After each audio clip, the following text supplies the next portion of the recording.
No, I'm not equating that. You needed thicker skin anyway to be a good of whatever you wanted. This was a tough They came place. last year too. Well, people don't care as much. I mean, people are more passionate today. People just like whatever.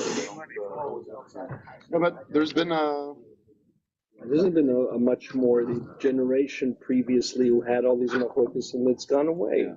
They realize that Chabad's here to stay, right? we're coming closer to Mashiach. That's the answer. Yeah, any day now. Okay, Yossi, you can hear me, right? Sure can. Okay, so I want to welcome Rabbi Zarchi back to Tzeh ulmad. Today's Tzeh ulmad, the Kugel and the broadcast is sponsored by Shlach in honor of Anir Nicole, Shmuel ben Aaron, right? Shmuel the fourth ben Aaron, right? Shmuel the fourth ben Aaron, and in honor of Ruby Menzalewski as well. I also, tomorrow is Hofstadter's yahrzeit. I should have asked him to sponsor tonight already. So Rabbi Zarchi has been here before, and normally I remind him only of two things that we had before. Previously on Rabbi Zarchi, this is the way we introduce somebody. What has he spoken about previously? So he explained to us what a nasi was. We also had the Haftalah Kamoicha. Then I looked it up on YouTube. We have a few more. We said, watch your weights, right? With the connection of cheating on weights in Yetzias Mitzrayim. And we also had about let my people go, but for a reason. Yeah, I remember. There's a few more. There could have been a few more. These I remember. There's a highlight. There's one that you weren't even here, if I recall. Right, I was listening long distance. Yeah, right. You were one of those guys. Yeah. That's right. Yeah. So anyway, this is a new parsha, right? I don't think we've done Shlach. Okay. I don't think so. So here's Shlomi. He's one of the sponsors. He's coming along. This is Shlomi's father-in-law. So whenever you're ready, go ahead. Right. So the parsha of Shlach, of course, it's one of the most interesting ones. A lot of action over here. So we're going to focus on just one item, and this whole discussion over here is based on a sicha. You can look it up in Likutei Sichos in Chelik Chav Gimel. I believe it's the second sicha, just for reference, and you could decide if it was properly interpreted or conveyed. It's in Yiddish. Okay, so Yossi, we have our homework. Okay. So like this, in the narrative over here, the Meraglim, they're sent on their mission. They go to Eretz Yisrael, and when they return, they come back with this very negative, devastating report, demoralizing all of Klall Yisroel. And Hashem tells Moshe, "Vayemer Hashem al Moshe, ad ana yinatzuni ha'amazeh, to when will this nation provoke me? V'ad ana lo ya'aminu bi, they don't trust, they're not going to believe in me. B'chol ha'osos asher asis b'kir b'ay, no matter what we've done, it's not enough. So thus, akenu v'adever v'yishenu, we will strike them, we will eliminate them. V'es ha'eschal v'gadol v'atz mimenu, you will be the nation." So what does Moshe respond to this? Vayemer Moshe el Hashem, v'shamu Mitzrayim, ki alisa v'chechacha sa'amazeh mikir b'ay. What's going to be? The Mitzrayim is going to hear that you brought them out, you delivered them from their midst. And they're going to say, Shamu ki ata Hashem b'karv am hazeh, asher ayin b'ayin nira ata, and goes on. And then in pasuk Tezvav, ve'matas am hazeh ki ish echad, and then you went. So it basically describes how Hashem had this connection with them. He dwelled amongst them, but then suddenly he's going to kill all of them, like it's one person, eliminate them, and then they're going to say, in pasuk Tezayin, bilti yecholos Hashem lahaviyas ha'amazeh al artz asher nishba lehem vayishchatim b'midbar. Hashem, he couldn't do it. He wasn't able to deliver them into Eretz Yisrael, and he shechts them in the midbar.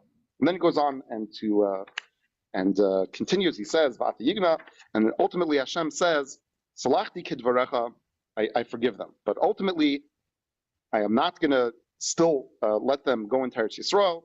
Rather, slowly they will die out, and the next generation is going to Eretz Yisrael. Okay.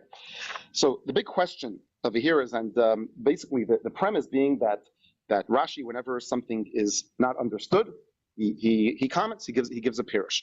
If he doesn't give a comment, it means it's self-understood. Because if there was something that was not understood and Rashi himself didn't understand it, there's places he says lo yadaiti. I don't know. So we could assume if Rashi doesn't say something, it means it's something that either he already explained or it's self-understood.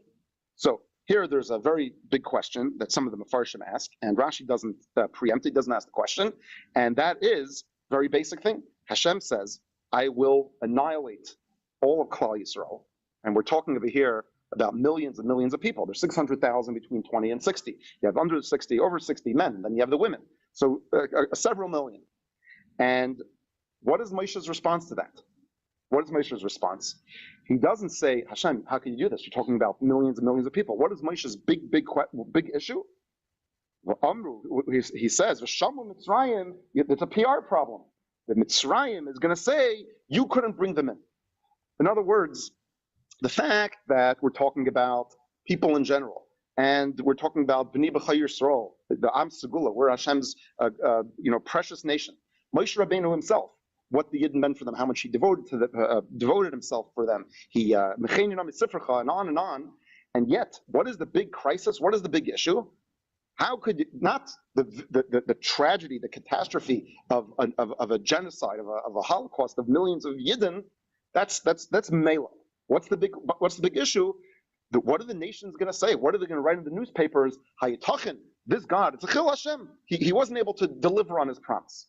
Now you're going to say there is a Chil Hashem. Okay, granted, but that should be an addition. In other words, the big problem, the direct response to what Hashem is saying should be, how could you do this? And in addition, and then you said, also V'shamu Mitzrayim. I believe the Orach Chaim, he says this. He says that, the way Moshe says, he says, V'amru El Yoshev, V'shamu Mitzrayim. He says, why say V'shamu? V'shamu Mitzrayim. Why say and? Because he's actually saying in addition. There's the basic claim, which is unspoken, and now there's this additional issue of Chil Hashem. He gets rid of it with one letter. With one letter, right? That's how he gets out of it.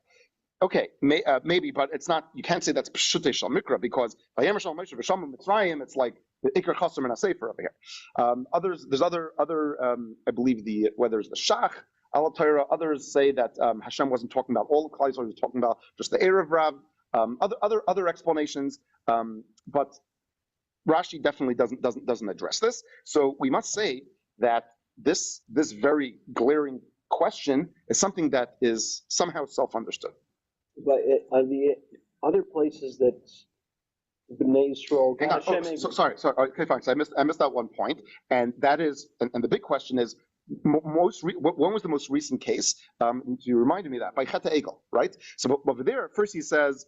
Moshe Rabbeinu doesn't right away. First he says, Lama Yeka Abraham Mecha. He says, why are you going to do this? And then Lama Yem Tzayim Blema Bara, right? Like the Vayicha, right? So over there's a sequence. First he says, Hashem, what's the story with the Bnei Yisrael? And then on top of that, a side issue, an issue. It's an important issue, but not the main event. And that is, why should Mitzrayim say Bara Haitziyam? So that's how he did it. And ultimately, we see that when Hashem says. Hashem salachti kidvarecha, right? So what Hashem says, this is why I'm forgiving you. And Rashi says, B'shvil masha amarta sheyemru b'bilti yichaylas Hashem. Because of that very kind of b'bilti yichaylas Hashem, that is indeed why I'm gonna forgive. So it seems like there's something very, very powerful, and that's almost like the only case why Hashem shouldn't annihilate Klall Yisroel. So that's. Why would it be just Moshe Rabbeinus like that? Didn't have that? Why was that the sequence of events? Okay. Moshe Rabbeinus is just talking to him logically. He's speaking with logic. Didn't notice logic? Wasn't that tefillah as far as? Sure, but you could. That's a good point. But you could say that by the Chet Egel as well, right? Yeah. Right. Yeah. Okay. That's what. So I'll say a few things. Number one, there is a concept of tefillah, Yehi Ratzon, which means to say is there's a gzar din, and then through our tefillahs we're able to alter a reality. That's a general thing, and I believe also based on the way the Rebbe explains it, maybe there's another angle to that as well. So the Rebbe says basically that there's one word that changes everything. And if we fixate on one word, there's one word that Moshe Rabbeinus says that seems to sort of be out of the ordinary. And when we understand that, that will shed light on the whole thing. So what does he say? He says, he says that the mitzvah, you're going to go kill everyone, and then here you have a very interesting word. He uses the word shchita, right? A word that, of course, applies to behemoths. Doesn't apply. It's not a term that is used for human beings, right? And in fact, the only place in the Torah that we do find the word shchita by a human being is by the Akedah, right? But of it, so and we'll address that in a second. But if you see, even when Hashem says, "I'm going to destroy the Yiddin," what does he say? Akelu vadever, like Makis, like I'm going to strike them. Moshe himself, he says to Hashem like this: "How can you do this?" So over there he uses the word misa. Only when he's quoting what the Mitzrayim are going to say. The Mitzrayim are going to say, all of a sudden, we use the word, they're shechting it. But seemingly, the word shechting is not appropriate. It doesn't really belong in this context.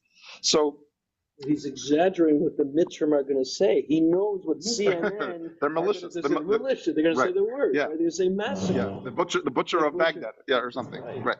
So, okay. So it's definitely an interesting word, and therefore we must say that over here there's Rashi is basically hang on. Rashi doesn't say this, but this is something that even a child understands. The concept of shchita is something very, very unique. We know in Yiddishkeit, what's the fundamental concept of shchita? That we don't just go kill animals. It's not our thing. We're not allowed to kill. Elamai shchita. Shchita is something that we do to the animal to prepare it, to elevate it. Right? By Yosef it says it's a kind of a preparation, and as we know, as it says in the Sifrei Kira and the Rabbi Yosef Elbow and other places, there's Daim and Sameach Chaim Adaver, and each kingdom goes up to a higher level. So there's the earth, right? We plant, and from the Daim becomes the Sameach, and the Chai eats from the Sameach, it elevates, and we through Shchita, the Gemara says, what does the word Shchita mean? The Gemara in Chulin, Ein v'shachat Elo mashach, right? It means to draw. The way we shech, it has to be in a drawing motion because you're actually elevating it. When we eat an animal, we're not just sitting and eating meat. The idea is that through the shchita, that whole process, we elevate it, we make a bracha, we elevate the netzotzos in the animal to kedusha. So essentially, the process of shchita is a positive connotation, right? The concept of shechting is that we're preparing and elevating it. So if this is the case, we have to say that in this context as well, what Hashem is doing is contemplating the fate of the Klall Yisroel. It's not a bad thing. It actually has a positive connotation. And this is alluded in the fact by Shchatim Bamidbar. Because the only other case where we find the term shchita by a human being is by the Akedah. And over there is, the whole idea, the process was, It doesn't use the word shchita. by the Akedah. at the end over there.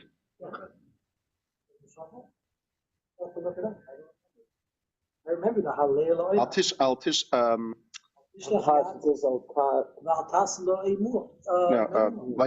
He structures and lishchet is benay, right? We say it every day. Yeah, lishchet is benay. Yeah, lishchet is benay. Yeah. So over there, the idea is that the Hallel Oila was elevate Yaakov, and we know afterwards he became Oila Tmima, right? He had to stay in Eretz Yisrael. The whole idea was he became transformed to something higher, to something more halik. So what's the great idea? What's so positive about Vaishchatim over here? So the idea is, the Rebbe says, there's a fundamental concept in Yiddishkeit, in Yadus, that of course it's axiomatic that the source of all good, of all chesed, of rachmanis, of compassion, of love, is the Rabbeinu Shalom, right?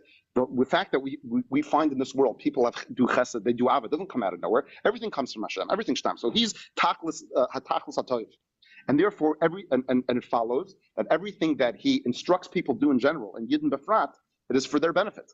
So when we're instructed to do something, it's because it's for our good, not just beruchnis, but even begashmis. The Torah says, it's like it manifests in a very palpable physical way. If this is the case in the positive, it's also true when a person does an avera. The concept of einish, right? Conventionally, many people think that the einish is essentially a form of nakama, revenge. Hashem gets angry and there's retribution, getting even. But we know if Hashem, everything he does is for the good. Even the einish is not done in a vengeful, vindictive way. Rather, every aspect of it is for our benefit. And this is it's a very fundamental idea, the concept of schar and einish, that the message is that it's like, when a parent, right, they have a kid and they do something wrong, right? So if it's a little kid, it's not the shot that the father says, oh, you didn't eat your lunch, you didn't do your homework, I'm gonna get back at you, right? It's ridiculous to think that way. Rather, even when we punish them, the whole fundamental premise of the punishment is that we love them so much, we care about them so much, and therefore, in a corrective way, we have to do something, but that oinish gufa, that punishment is for their benefit. So, and certainly, sometimes there's the oinish is very severe. A person does a severe avera, there's a concept of misa. But even the misa itself is to be metayr mezachech. We know that all the onishim, sometimes we have to go through a process. It's like you have clothes they get soiled, and you have to put them in the washing machine. So what happens is sometimes it's not an easy process, but the whole idea is you're not there to beat up the socks and beat up the shirts that are in the washing machine. Rather, you need to put these chemicals and do all of that so the soil and all the dirt becomes expunged, becomes cleansed. So that's essentially the idea that we have to orient ourselves that all of the onshim, anything that we see, is for the good. So in this case, what we're saying is there's a fundamental distinction between what's transpiring in this parsha, in this context of the Meraglim, as opposed to what happened previously by the Chet Egel. Over there, the Yiddin did an avera, and Hashem says, "That's it. We have to press reset." Moshe Rabbeinus says he intercedes and he davens and he petitions, and he says, "Listen, they made a mistake. They're going to do tshuva, and they can move on." So over there, Moshe Rabbeinu responds to the claim that Hashem says, I want to eliminate. Moshe Rabbeinu says they're going to do tshuva, they can move on. But here, it's a whole different story. Here Hashem says, it's not like a one-time thing. Again and again and again, no matter what I'm doing for them, I give them man, I give them all the miracles. And yet, they've shown this penchant that they're so stubborn. And no matter what I do for them, there's, as the pasuk says, they're lo ya'aminu bi. Anything I do, it doesn't matter, because as we read later in Devarim, when it talks about the vatirognu ba'aleichem, and over there it says b'sinas Hashem. You know why? In other words, they convoluted the whole thing. You know why Hashem took us out of Mitzrayim? Because He hates us, right? B'sinas Hashem. So what happens is when you get, there's all the commentary why that could be. Maybe they were damaged, they were wounded from all the years in their gullus and so on and so forth. But ultimately, what happens when you have that distorted perception, so the more the nisim that Hashem does for them, they say, you know why you're doing this? Because you actually hate us. And therefore, the more chesed, the more good, they interpret it more negatively. So comes a point where Hashem says, there's nothing more I could do for them. And over here, so it's two things. Number one, they consistently rebel and deny and are totally stubborn, shutting down, number one. And over here, they're also, it's not on a small technicality, it's a fundamental thing in Emunah. They have there's a breakdown in the trust in our relationship. So Hashem says this whole enterprise, if the whole purpose of all the mitzvahs and all the Torah is for our good, to do something good, it's possible that now it's come a time is that this whole thing is not for their good anymore. What's better? They should die. Their neshama should leave, and they'll actually live in Oilam Habah. So it's actually for their benefit, because we know that the neshama is eternal. It's people say, is there life after death, right? No, there is no life after death, because the neshama never dies, right? If there's death, there is no life. It's because the neshama wasn't born when we were born and doesn't die when we die. And the neshama is nitzchi. So when it's inhabited, when it's enclosed in the body, it's actually limited. It can't have the same nanim as ashchina. It's not on that same level. Once the neshama leaves the body, it's actually has an aliyah, goes to a higher level of consciousness, appreciation, and dveikus with Hashem. So why should they why should they have this exhaustion be here in this world? They're struggling. They're not. It's not working for them. Let me relieve them of that, because the whole purpose is anyways for their good. And let me give them something. Let them live in a state of reality that will actually work for them. So, and this is the idea of Ayishchatim. And we find a similar idea. The Rebbe says, Rashi tells us that by Avraham Avinu, that he was supposed to live to 180, and he died. He passed away 5 years earlier. Why? So he shouldn't see Esav in his riches. In other words, sometimes there's this idea that why now, obviously, Chas v'shalom, we're not advocating this concept of euthanasia. The kol zman you're here in this world, that means you have a shlichus, and you got to do what you got to do. And if you're here, that's the siman that there's still more to do. But if there's nothing for you to do in this world, if you've done your shlichus or you can't do your shlichus, right, then there is no purpose. It's just torture. It's just, there's no function here. And therefore Hashem is saying is, Vayishchatim, we want to elevate them, right? There's not shechting in the sense that we're just to murder, butchering them. Rather, we should elevate them and take them out of this physical existence and let them live in Oilam Habah. Hashem's not saying that. That was the word he said the Mitzrim are going to say. He said, "Akenu badev." Hang on. No, it's like this is so Moshe Rabbeinus. So we're going to get to that in a second. Why it's the Mitzrayim, but it's alluded. Moshe Rabbeinus saying this to Hashem. So in other words, we're saying Moshe understands. So here's the thing.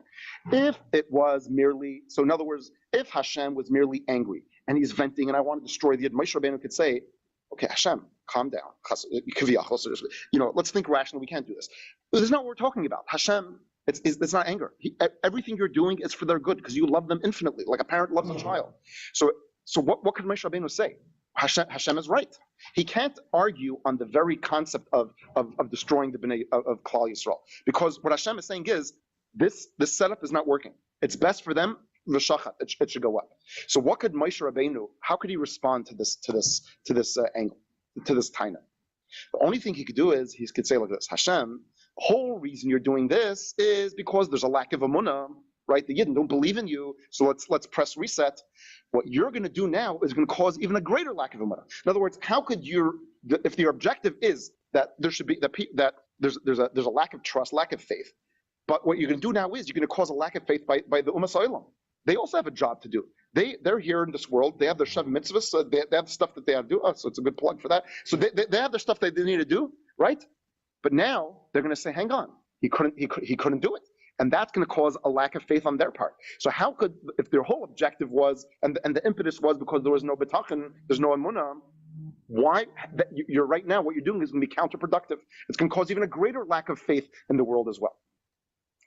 So on this, Hashem says, Taka. On this, Ubimela, one by one. We're not going to do it all in one day. And if they're going to go slowly, they're going to be phased out by attrition over 40 years. That's going to be okay. But to your point, that asks a question. Hang on a second. Who said Vayishchat? Who's saying Vayishchatim? It's not Moshe. It's not in Moshe's words. Moshe says Veimatasamaza. He's quoting, so to speak, the Mitzrayim. The Mitzrayim are going to say Vayishchatim Amid. So why are the Mitzrayim saying that? It should have been in Moshe's words.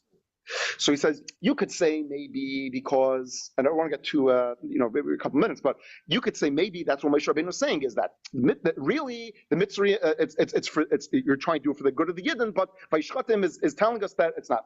But bottom line is, Moshe Rabbeinus, it should have been where Moshe says Vayisamata, he could have said V'shachata Mazat. The Mitzrayim should say Hey Mata or some other term of Misa. Why is that? So here the Rebbe says Gvaldik Avart, and the key is Vayishchatim Bamidbar.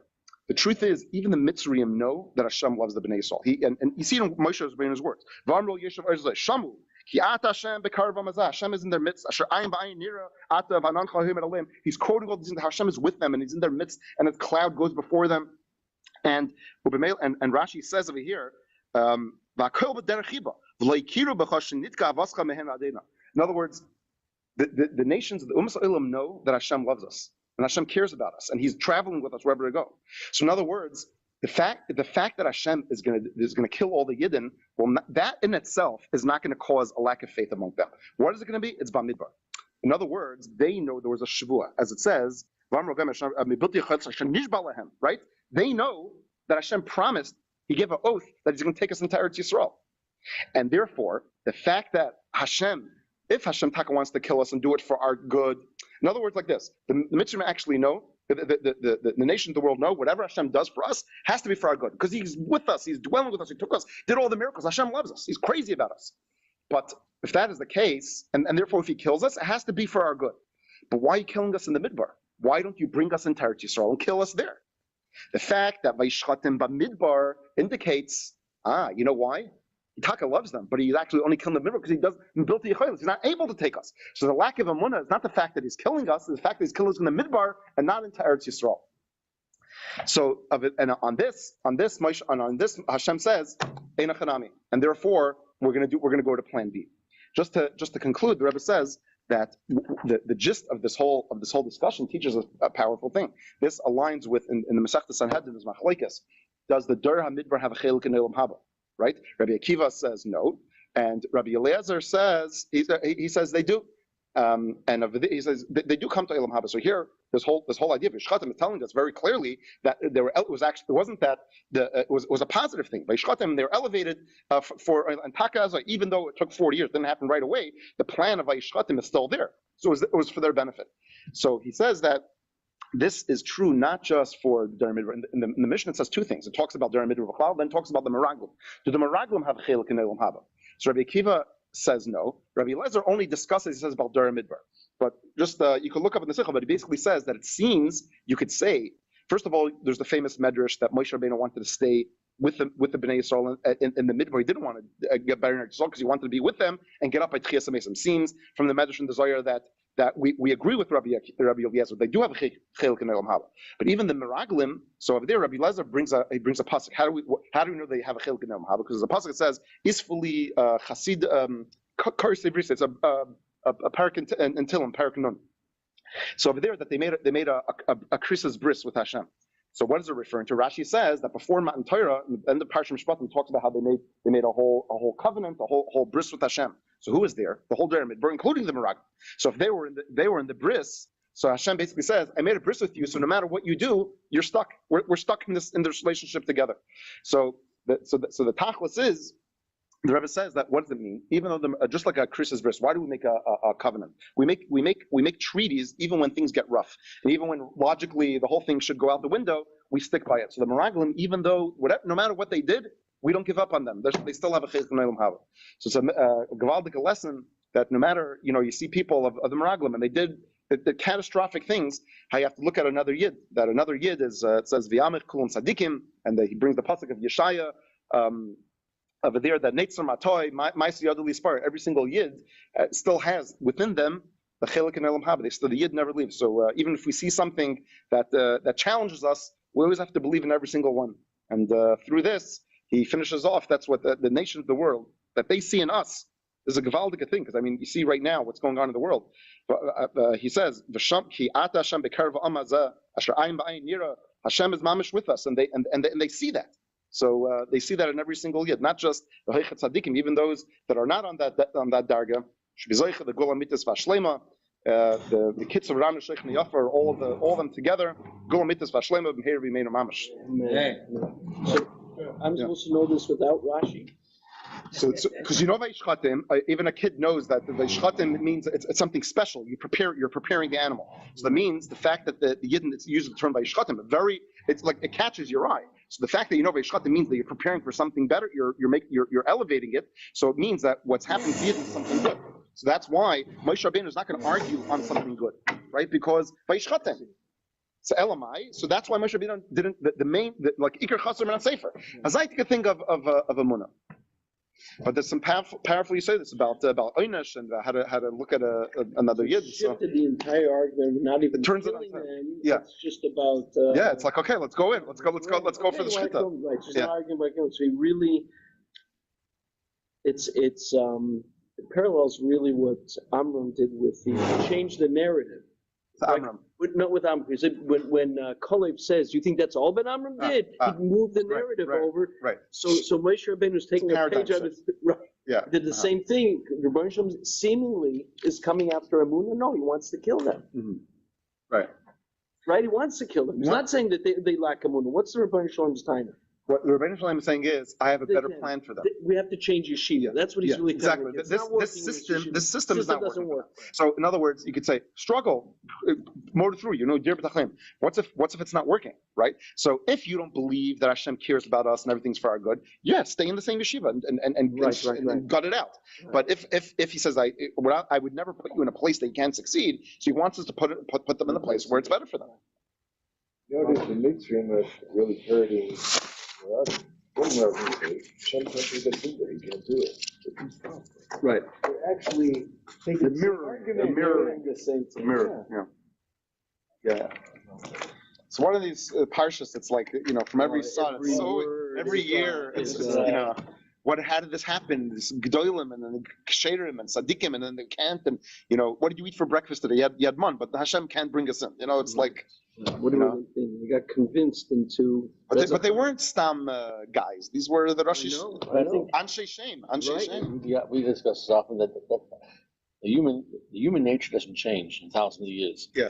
They may have been chashuv people, but they still were human beings, and the judgment was. But it says Chazuku Mimenu, and the Gemara says Afilu Balabais, it's stronger than Hashem even. Yeah.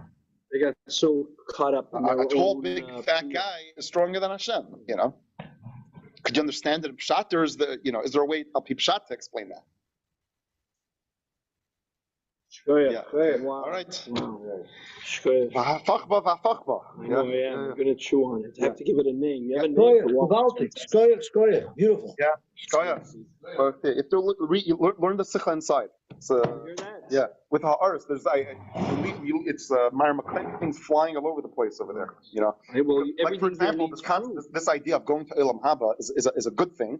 Right. He brings like 7 Rashis where we see that Oilam Habah is better. Where do we see that? He mentions Oilam Habah is better than Oilam Hazah. Like if things are getting better. He brings from it's from the song Oilam Habah is. No, but why a kid is going to think he's going to know right away that taking it by Shchatim, bringing them to Oilam Habah is better for them. Right. Yeah. Starts already from Bereshis Oilam Habah. It's a Nivra B'Yud Behei. Rashi mentions Oilam Habah a bunch of times. Right. And then about the Yaakov relation B'Shalva, Kafetz Uridis, and they wants that. There's a few things that where it's better for them. Okay. Yeah. And he even gives examples. Where do we see Hashem punishes that? Even the punishment is for the good. It says that Yosef that he was punished, but ultimately L'michya Shecham Yalecha. It says that the butler, the baker, they're all. But ultimately, even with all the things that Yosef got, was really for his benefit. Then he became a. He brings a few of those to support this thesis, so to speak. Thank you.